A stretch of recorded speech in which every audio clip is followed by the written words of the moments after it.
A cozinha foi pensada para o dia a dia da família com funcionalidade e organização.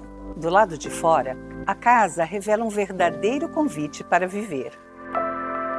Uma área gourmet com churrasqueira e móveis planejados. Piscina de 3 por 7 metros, amplo quintal e banheiro externo.